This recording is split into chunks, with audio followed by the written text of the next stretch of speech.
We are back on It's Always Game Day in Cincinnati. Lindsay Patterson, Mike Santagata. Week 2 is here. Mike, how you doing? I'm doing pretty good. Feel like there's a very exciting, well, for us, game tonight. Thursday night football Mhm. rarity. The Bills Dolphins. Hopefully it's good. Mike McDaniel's always cooking in September.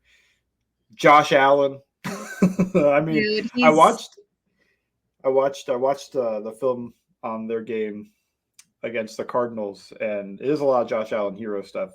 Thought he had a little bit of sloppiness too, just missing a couple of things, but maybe oh he's just not really? comfortable with all the new receivers yet. Well, the thing is, he would miss it and then go run around and still make something happen. So like, if Burrow was Yeah. doing that, I wouldn't care. But yeah, he was really good. I thought the Bills' offense was fun. Um, and I have James Cook in fantasy, so I'll have to watch for that too. I have a lot of different fun parlays for this game, and I agree with you. It should be fun. It normally is with Dolphins and Bills. We'll see what it looks like in September for the Dolphins. But kind of moving on to what's happening with the Cincinnati Bengals. It's obviously it's so crazy that Chiefs week is week 2 because we're so used to it being late in the season.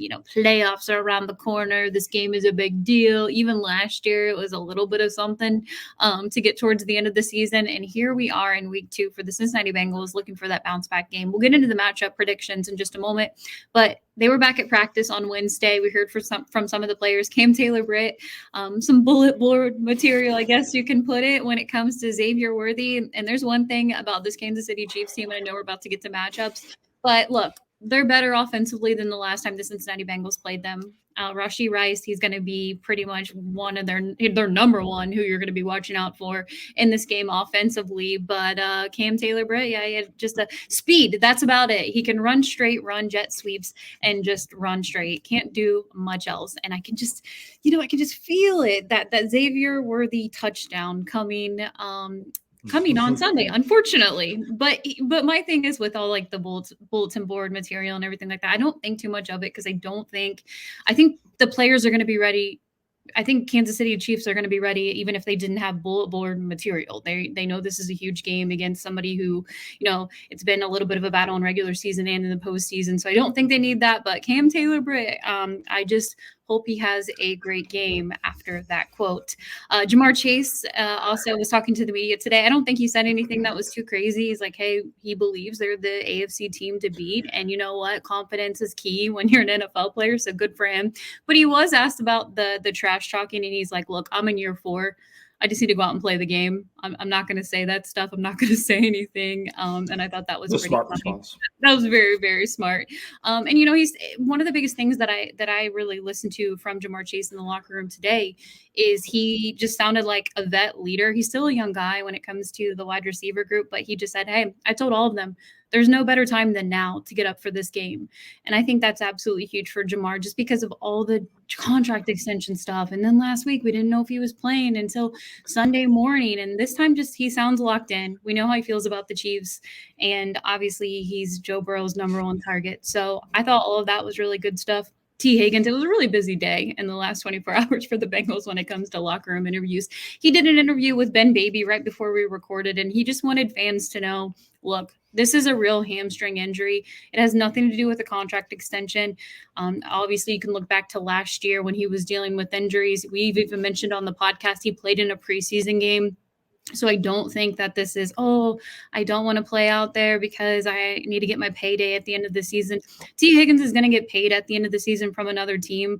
I do believe he wants to be out there. Just listening to him in training camp, and he signed that franchise tag right away, and he didn't have to do any of that. So it's just really unfortunate that hamstring injury is still lingering for T. Higgins in his NFL career.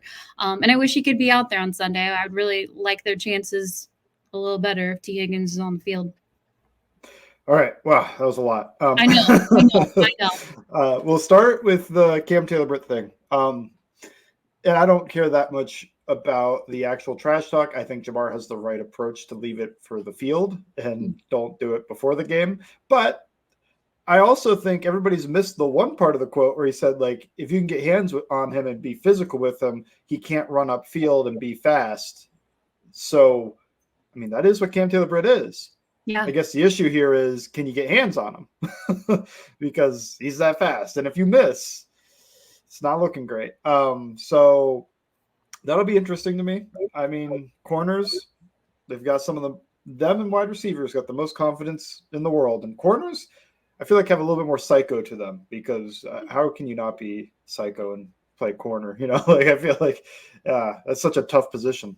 So I'm interested. I'll be watching. I wonder if they will press Worthy. Just he is really small, and I feel like if Cam Taylor-Britt does jam him up, it helps a lot. I think Cam Taylor-Britt and I think Cam Taylor-Britt's going to be on Worthy a lot in this game, but I also don't think he's going to like shadow him or anything. If they want to get Worthy off of him, they can just move him across the field or something like that. But I watched the Chiefs offense, and I think the player I'm most concerned about is Rashi Rice. Mm-hmm. Just very good yak guy, makes a lot of defenders miss. Saw that happen. But this time, the first guy to miss will be 8 yards downfield already. So it won't be in the backfield and then he can run. It'll be, oh no, that guy missed and there's not much left to stop him. So I'm interested to see what the Bengals do because he's mostly kind of a slot guy. He's kind of a slot guy. They move him. If he's outside, he had one rep where he's truly outside. If he's outside normally, it's either going to be in a stack or a bunch because they don't really like him to be an X type wide receiver that's going to face corners and press and all that. They want to get him inside on the move and just be their best answer for the short area of the field because he's a type of guy that you could just toss the ball underneath to and he can go get you 20 yards when you threw it for 6. I think that's a great answer for them. I think that was something they struggled with a few years ago, probably 2021 when they didn't have that type of guy, maybe 2022 as well. And then 2023 he hits and they go win a Super Bowl, which I guess they also did in 2022. But he's a new weapon. Leaving out the off-field stuff, should he be playing? That's like that thing's coming next year. But they're going to play him, so no use in complaining. And he's really good. But yeah, those are the main 2 receivers. Obviously, they have Travis Kelce. Still, Travis Kelce is going to, unwashed watch this year, I think, a little bit. On not saying he is, but I am saying the production was a little slow in the regular season last year. Picked it up in the playoffs. He was amazing in the playoffs. That wasn't incredible week 1. So I just got the eye on he's an older guy. I wouldn't hate it. I wouldn't be devastated if he doesn't have a great game, but he probably will. And I don't know who the Bengals are going to really match him up with because the answer structurally is probably Von Bell. I don't really feel great about that. Maybe you just always have some type of pseudo double on him with Sam Hubbard just jamming him up every time he tries to leave and whatnot. But we'll be getting into this game a lot more. Just wanted to talk about the Xavier Worthy thing because I thought it was interesting when he talked about getting hands on him and pressing him. Are they actually going to try that? Are they going to try to play press coverage on a guy that runs a 4-2-1? I think it is the way you stop him. When I watched this is a couple years ago, but when the Chargers beat the Dolphins in 2022, a lot of that, they shut down the Dolphins offense by just being really physical with them, being really physical with Jalen Waddle, trying to be really physical with Tyreek Hill. And it worked. Michael Davis and whoever else was at corner for them was just jamming those guys up, ruined the timing, didn't let them get downfield, and they were able to win the game. Yeah, I think it's going to definitely be something to watch. And, this team, we'll get into predictions in just a moment, but they have the weapons in Kansas City. And, I said it earlier today, not to get too far into the matchup, but Chris Jones can wreck a game on the defensive side. They have the best defensive coordinator in football. I'm just going to say that right now. I feel like he's the best defensive coordinator in football. Pat is a weapon. Pacheco is a weapon on the ground. You have the wide receivers, and I'm not going to count out Travis Kelce until we're really counting him out. And Agreed. I can't do it yet. I really can't because as soon as we do it, he'll go off and score 3 touchdowns or something like that and have the game of his life for the first time in a couple years. And I know he was a big part of that Super Bowl, but still. Anything else with Jamar Chase's comments? I felt like even he was talking up Jermaine Burton a little bit. He was impressed with what he's, been able to see from Jermaine Burton. I think that's huge out of Jamar Chase because he's not the youngest guy in the room anymore. Would love to see Jermaine Burton hit the field. This is probably one of the first times that they felt that I've heard a locker room interview, and it feels more confident than it is like, hey, he needs to just keep working type of thing. Love to see it. I think he'd help a lot. I think there is like the whole trust factor, but we don't know. We're not there. We're not. We don't know what it is. Just speculating on whatever we can see, the preseason games and not playing in the last game, running one route. Yeah, I think he adds an element. I don't think he's like the key to unlocking the offense, if that makes sense, because the offense is still, I mean, they're facing all that soft coverage. Talking about Jermaine Burton just run a go route, it's not an answer versus cover two. It's just those are interceptions. Those will be turned down, really. They're not going to be interceptions. Burrow's just not throwing it. So what's the point just having him get some cardio like that? But whatever they can do to make this offense a little better, I'm interested in. I don't think he's the key to unlocking it, but I do think he is a playmaker that can really stretch the field and hopefully can add something other than that too, maybe underneath, or if it is just stretching the field, hey, put Jamar in the slot and let him try to work underneath because he's a great yak guy. The reason I like it, and I hope there's a few more reps at least in this game, is because you need your rookies to produce. You need your younger guys to produce, especially with T. Higgins on the sideline and Jamar. All the focus is going to be on Jamar Chase, which I do not blame Kansas City at all for wanting to do that. You're going to want to shut down Jamar Chase, and the other guys are going to have to get open. And I think the biggest thing that I've noticed, there's a couple things, and honestly, this is so minor, and it might mean absolutely nothing. There was an image today of Joe Burrow warming up with Jermaine Burton, and the only reason that image was important to me, or at least I was like, maybe that could be something. There was an interview in the offseason, during the offseason workouts, Jermaine Burton did with Dan Horde. And one of the biggest things was, obviously, he was really excited to work with Joe Burrow, have Joe Burrow as a quarterback. But he said, I try to get my reps as many times as I possibly can. I could be walking out to the bubble or the practice field, and Joe's out there. And I'm like, Joe, you want to warm up? And I want to get those reps with him. And I think all of that is extremely important. Just like minor stuff when it comes to that trust level. And again, we don't know what the behind the scenes stuff, how it's really going when it comes to the playbook and that trust with Joe Burrow. But I think all of that stuff is extremely important. And we saw it out there again today. And look, I don't know the Bengals game plan, but I look on the other sideline at Andy Reid, and look, Zach Taylor has had success against Kansas City, but I look at the other side of Andy Reid and I'm like, would Andy Reid be afraid to put his rookie wide receiver out there and make an impact? He was last year. Exactly. Yeah, he was last year. So I've heard that argument about like, yeah, well, he's playing Rice though. Yeah, he wasn't he's playing Worthy though. He wasn't playing Rice last year.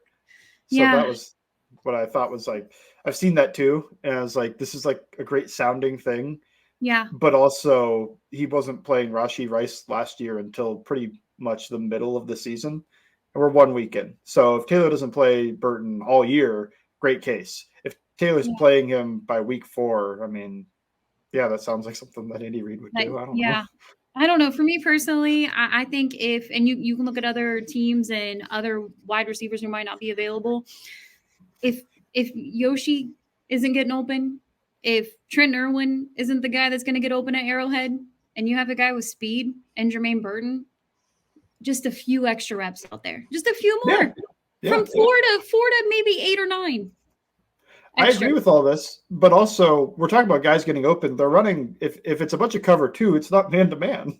So you're getting open in parts of the zone. So like that's where I lose it a little bit in terms of the idea that, you need these guys to get open because, he's got so much athleticism, he'll get open. Well, like it's not about beating the guy in front of you. It's about getting to the right spot of the field and being put in the right spot of the field and the quarterback seeing that you're in that spot, because I felt like he was missing some stuff and running concepts that might attack different areas of the field. So I thought there were a lot of issues, but I didn't think beating man was really one of them. I mean, a little bit at times, but also I felt like, man, anytime you get man, I feel like it's Jamar Chase time, right?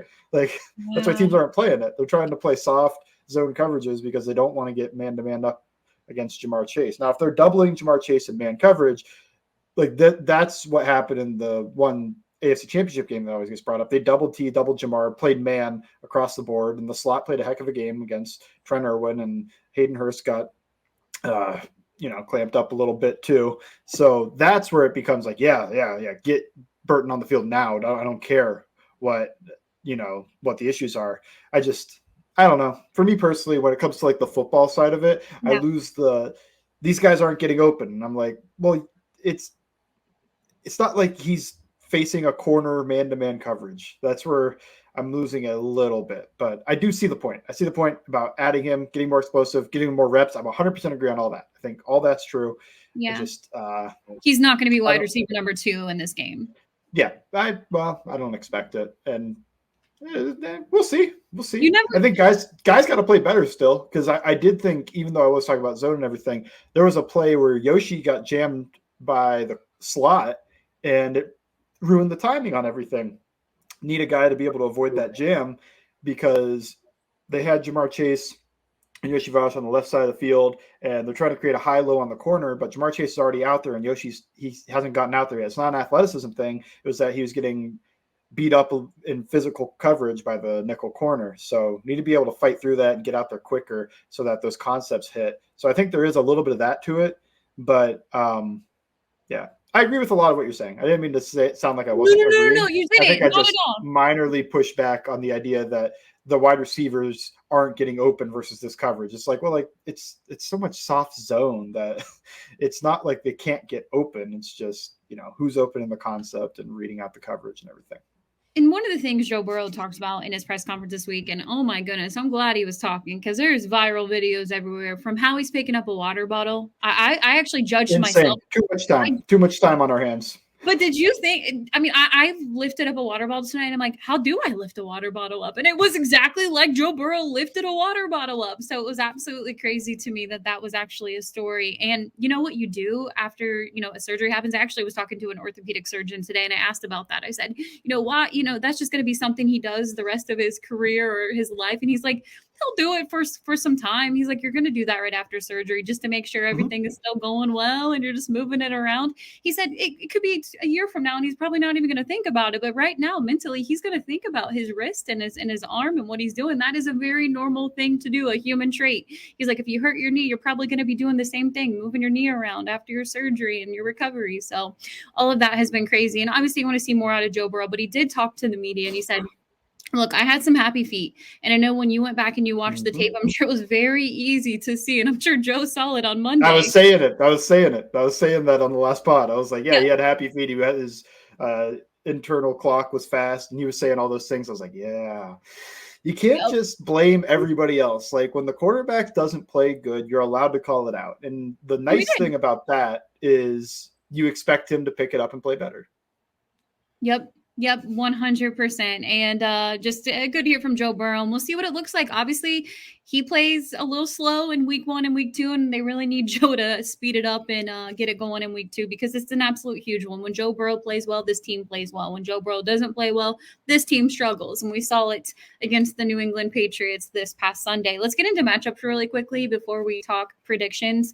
A little bit of what we've already pretty much hammered, what the wide receiver looks going to look like. You have Xavier out there. You have Rice.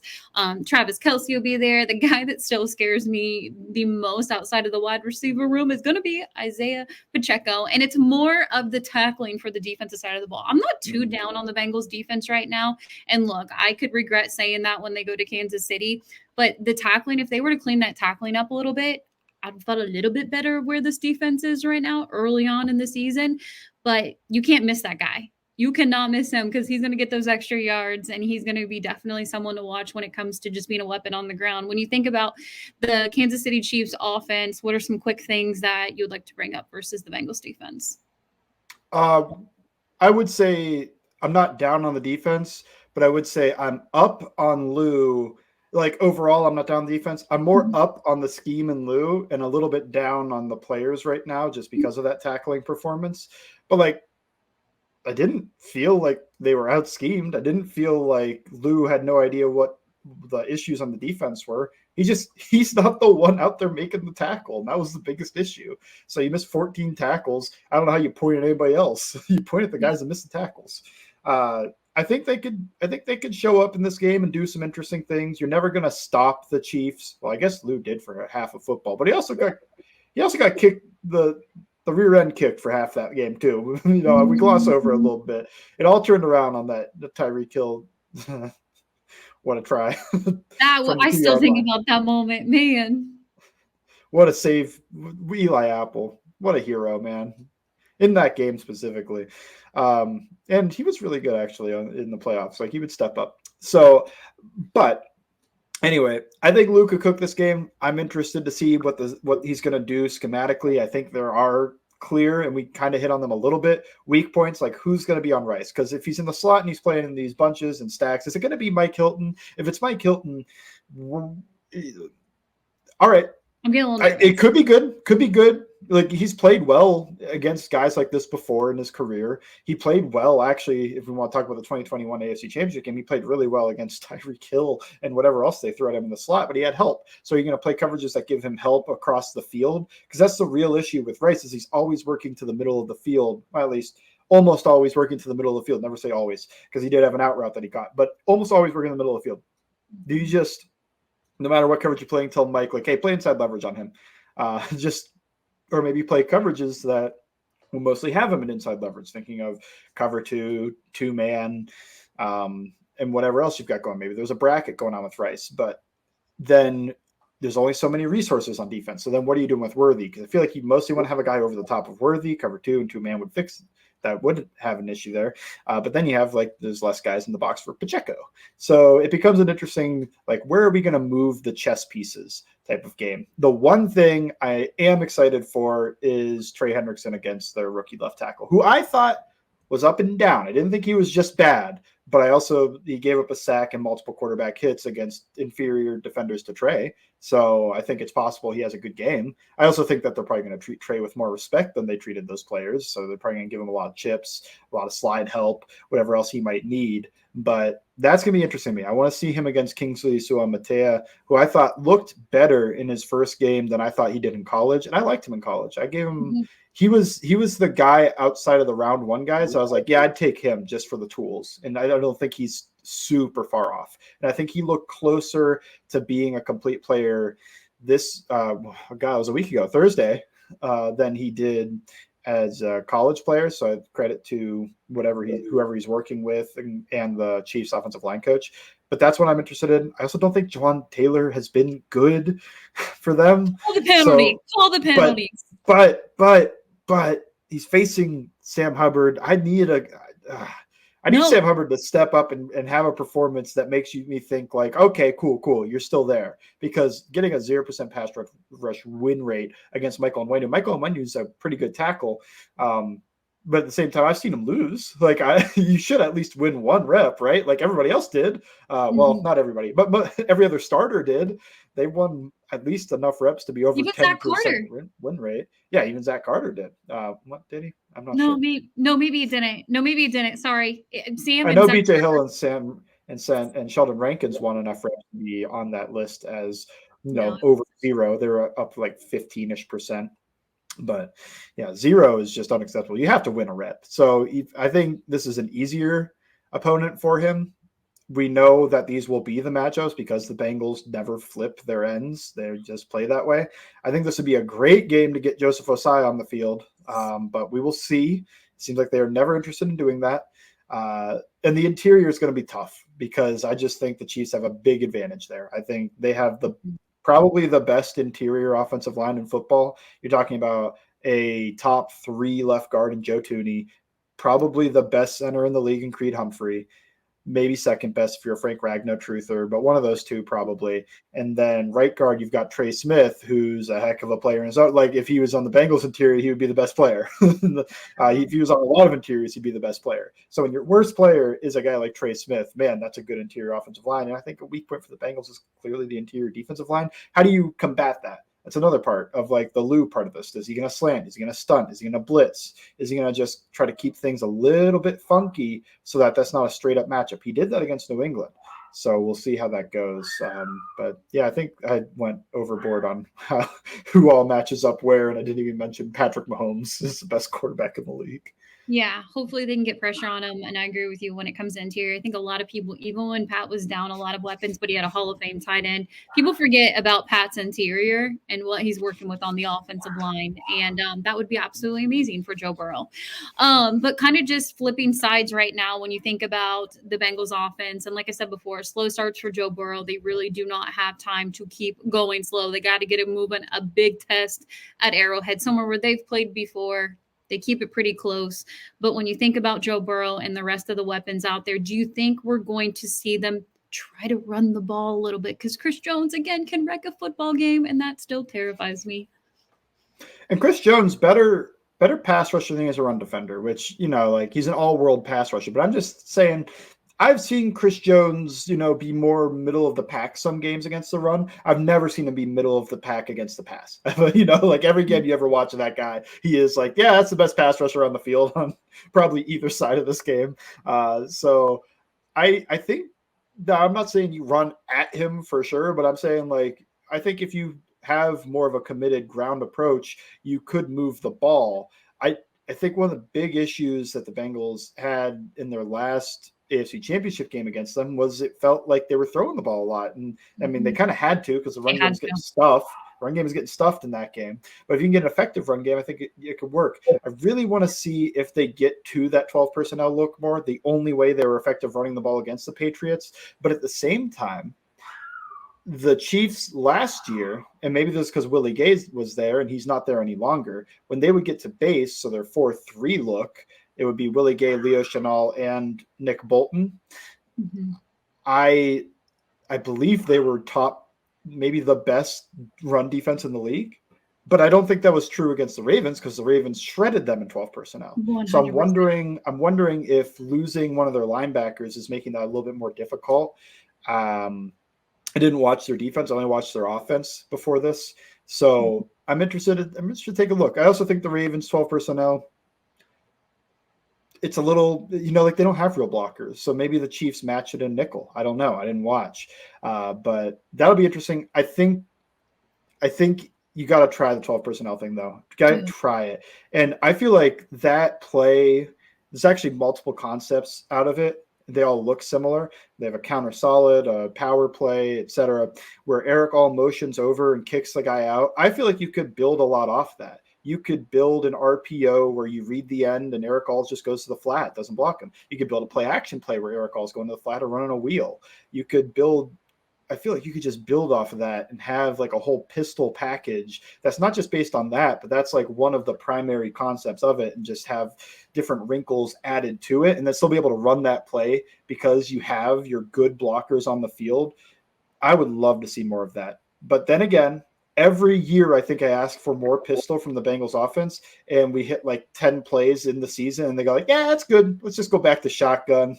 Maybe I'll sprinkle in some under center. And I don't think like that's impossible to run an offense. I think they could have a good run offense from the shotgun, but I just think with the pistol you could get more interesting. You could run some more interesting concepts, and there's no tell on where the run will go because in shotgun it's usually opposite of where the running back is. So what I want them to do is just say, F it. Jermaine, Jamar, they're down there somewhere. Just throw the ball, get it down the field, show people, hey, I can throw the football. And when you think about those matchups, it's going to be a little bit different in their secondary of what we normally see when it comes to what they try to do. No Snead. Yes, that is exactly what I was going to say. No Snead out there. What does that look like if you were to look at the secondary, the Bengals wide receiver group? And yes, all focus will be on Jamar Chase. How do you feel confidence level of Jamar getting open?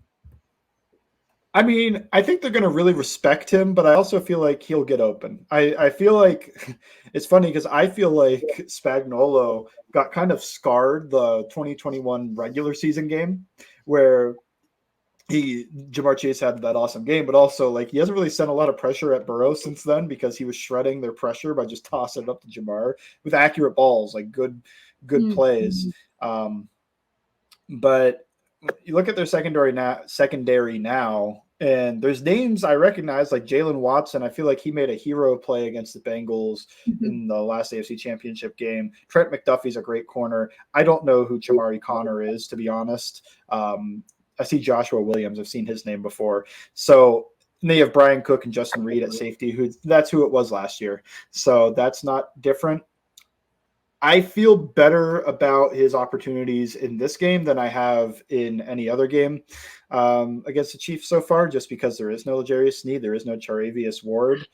They feel like they keep losing their star corner. Now it's Trent McDuffie. Trent McDuffie does play everywhere on the field. Mhm. So there's a chance, and I think McDuffie's a great player, and he could give Jamar a good battle. There's a chance that they just shadow Jamar with McDuffie. I don't know. And then they just play coverages off of that.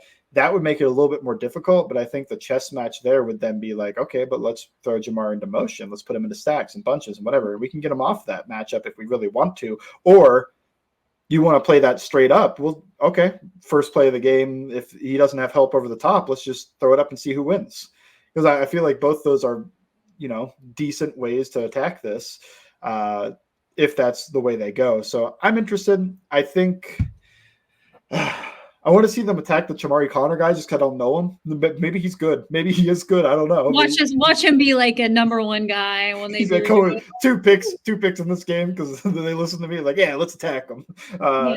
No, if that's Burton, if that's whoever, and then again, it could be a lot of zone coverage. It could be a lot of, I know Spags is always like this fire zones and running some pressures, but like being a little bit safe behind it.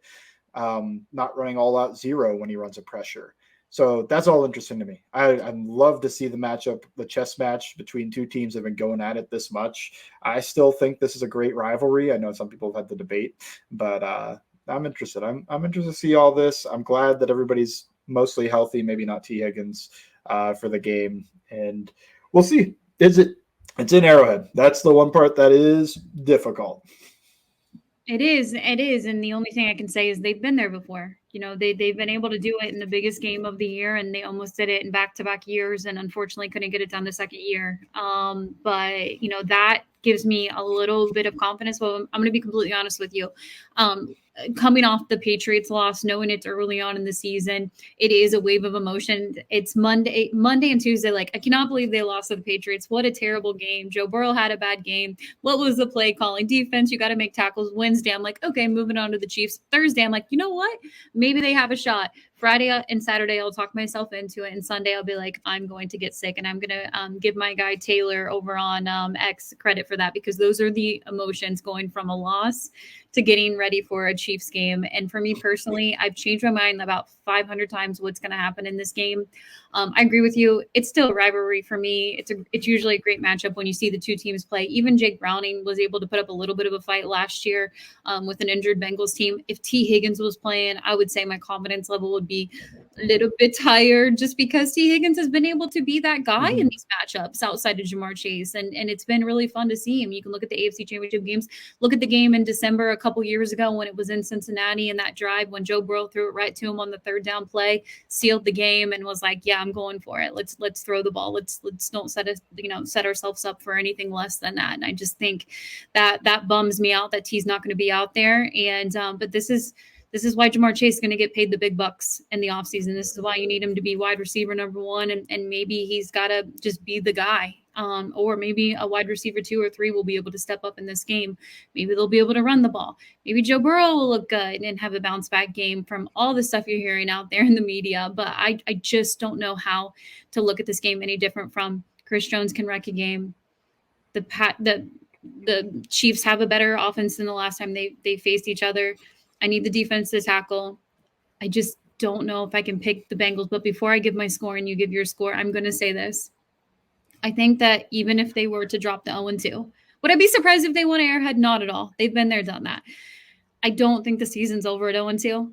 I do want to see a fight from this team. I do want to see a fight, like a bounce back. You're putting it up with one of the best teams, if not the best team in the AFC, the defending champs. I want to see that out of them. That's like my biggest takeaway going to this game.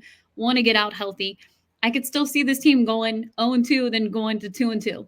I really can. They've been there before. They've done Pretty it easily. Yeah, I mean, knock on wood. But I still think like my confidence level is not going to be lost.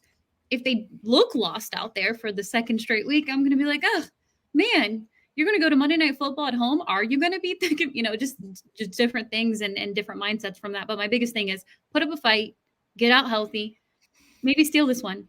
I wouldn't even say steal it. Maybe beat them. Win. You've done it before against the Kansas City Chiefs, but I just cannot do it. And hopefully this is some kind of jinx of me not picking them. But I'll just say Kansas City 27, Cincinnati 23. All right. I think 5.5 is a good spread. I think there's 3 outcomes I'm not shocked by. I'm not shocked if the Chiefs blow them out because it probably just means they look like they did last week. I'm Yeah. not shocked if the Chiefs win in a squeaker. And I'm not shocked if the Bengals win in a tight game. I will be shocked if the Bengals blow them out. I will be happily shocked, but shocked nonetheless. So like when you think of that, you're like, well, if they could get blown out, they could lose or they could win. Like that in my brain is like lean Chiefs by somewhere around 5, 6, 7 points. That's where it was, and I think that's where it's been all week. Mm-hmm. So I like the spread. I think this is how the game goes. The Bengals go down something like 17-0 in the first half. Mm-hmm. But then they finally wake up and then you start seeing the flashes of like this Bengals offense. Then they're able to come back, mount a furious comeback, get to like 20-17 and then lose 24-20 in a bad finish. So that's kind of like how I see it going. It's just like I think this is the game they wake up. I think this is the game that we look back and we go like, okay, they woke up here. Then they didn't have a perfect game, but they beat the Commanders handedly. And they got I think the Panthers are after that. It's pretty easy to see how they get to 2-2. Actually, I mean, I'm not counting anything out, but you don't count your chickens before they hatch or anything because the Patriots are supposed to be a win as well. But at least these ones got bad defenses too. It's not like it's got a sneaky good defense. So yeah, I think I wouldn't be shocked if the Bengals win the game. I think they're gonna, funny enough, start slow and then wake up because I don't think that they could get blown up by the Chiefs, but in my brain I think that their resolve would come over them. Like they just wouldn't allow themselves to get blown out by the Chiefs. I said I wouldn't be shocked by it because like, hey, I could see it happening, but I also think it's more likely that this is a close game than not. I lean the home team and the team that's playing a little bit better at the moment than I do the Bengals. Yeah, I 100% agree with all those takes. And I think even kind of looking back just a little bit from week one, that game was absolutely ugly. The Bengals gave the game away a million trillion different times to the Patriots, but still almost had a chance to win the sloppiest game that I've ever seen them play. And then I think of, hey, you get embarrassed at home. And I would say embarrassed because you lost by 6 to a team that I don't know what the Patriots are going to do this season. That should be your motivation. Start out fast, take on a team that everyone just talks, the champs, 3-peat. And look, they may be a 3-peat team. We'll see what happens later on in the season. I will say this. I hope it's not the last time the Bengals and the Chiefs play this season. Yeah, I'm with you there. Definitely hoping that there's a playoff rematch, no matter what the outcome here is. Yeah. So we'll see what happens. Mike and I are taking the L this week, but hey, I would love to be wrong and you can clip this and say, Lindsay, you were completely wrong. The Bengals came out and they won the game and it was no issue whatsoever. Would love a close game. Would love to just see them, bounce back just a little bit more motivation on even both sides of the ball. And but I believe in them. And if they win, I don't think it's going to be a huge shock. So we'll see what happens. Make sure you follow Mike over on All Bengals. He has fantastic breakdowns, tweets right now. Bengals_Sands, just one of the best NFL follows and just a Bengals fan follow too. Make sure you check him out. You can follow me at Lindsay Patterson. Thank you for listening to It's Always Game Day in Cincinnati.